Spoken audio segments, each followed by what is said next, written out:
want y'all to know, when I do find my husband, eventually, okay, because it's gonna happen. Maybe he's at Evertech, maybe not.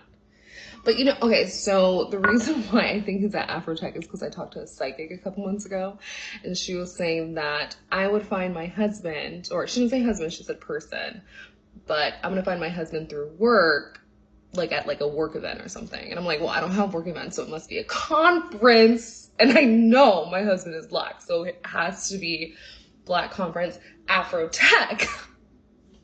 You see what I mean? So anyways.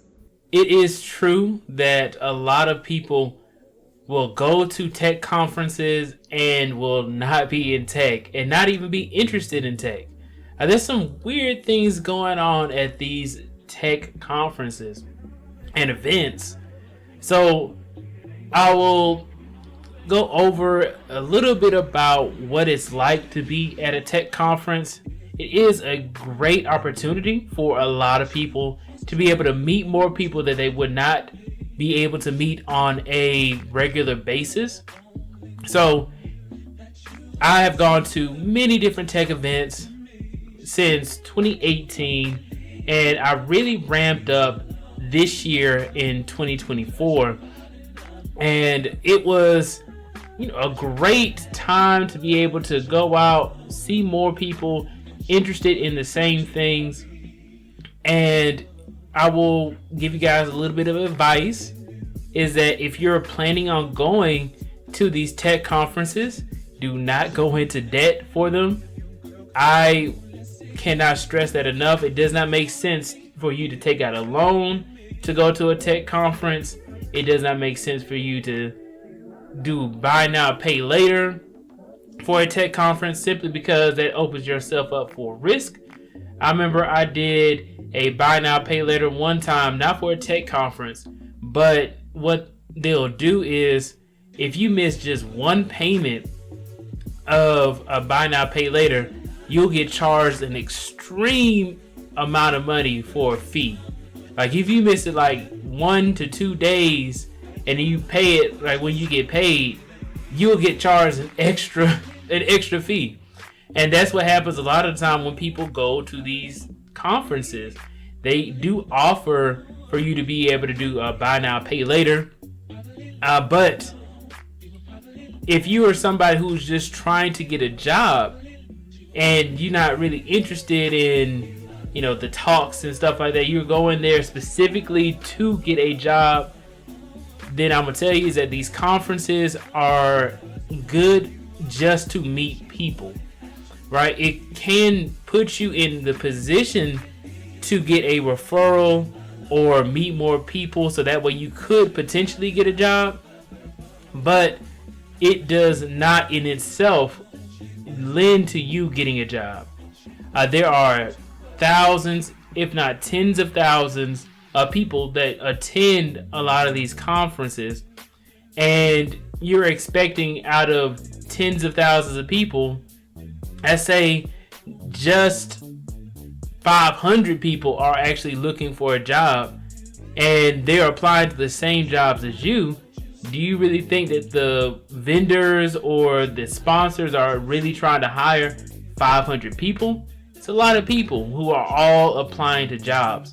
So even if they do have on-site hiring, which is good, on-site interviews are good, it still is a lot of competition. It's still just as difficult as applying online, right? Because you need to go out and meet the people, but a lot of the time you're just one of the other people who attended the conference who they run into. So you want to make sure that you get your LinkedIn ready, get your resume ready, and just go in there with no expectations other than to meet people. Don't think of it as a guarantee, oh, I'm going to this conference, I'm going to be able to get the job. All right. So back to this, I want to also make a point is that usually, right, you will tend to have a better experience at one of these tech conferences if you do not pay for them. Conferences average around $300 to $700 for a general admission ticket. So you're going to be spending a huge, I ain't going to say huge, but a large chunk of money. Some people, $700, that's a few bills, right? $300 is one or two bills that you could be paying just to go to a conference to get a job. So if you're paying $300 to $700, I've been to conferences where it costs $2,000 in order for you to just attend the general admission, just to go to the expo hall, just to see it in person. It costs you that much money, $2,000. No extra benefits or anything.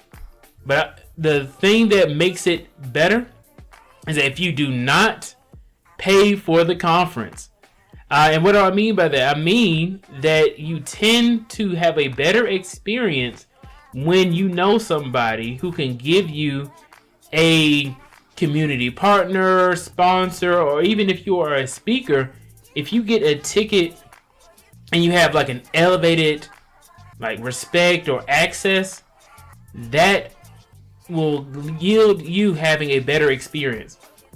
I remember I had a community partner ticket one time, and my community partner ticket was for a conference that cost around $700 for a general admission ticket, but I had a community partner ticket. And just to explain how much better the experience was, is that there was a line of 70 people, and they're all general admission. They're all trying to get into this party, right? This after party that was at this conference. But I had a community partner ticket. So I just walked up to the security. I said, hey man, do the community partners have to sit in the same line? And then they said, oh, come on up to the front. They put me right next at the front of the line just from having a free ticket that I got over all the people who paid $700 or more just to attend the conference. People coming from out of town, all kind of stuff. And they had to sit in there and wait in line with everybody else, and I had a community partner ticket. That being said, guys, please go ahead and like, share, and subscribe to the channel if you haven't done so already. You also hit that bell notification icon if you want to be notified whenever I make new videos on YouTube. After hearing this story, would you feel more comfortable going to these tech conferences? Also, if you are interested in going to tech conferences, put it in the chat. Let me know. I can start making more videos or start posting more resources so that way people can attend more conferences. With that being said, do not forget to build your billions. I will see you all in the next video.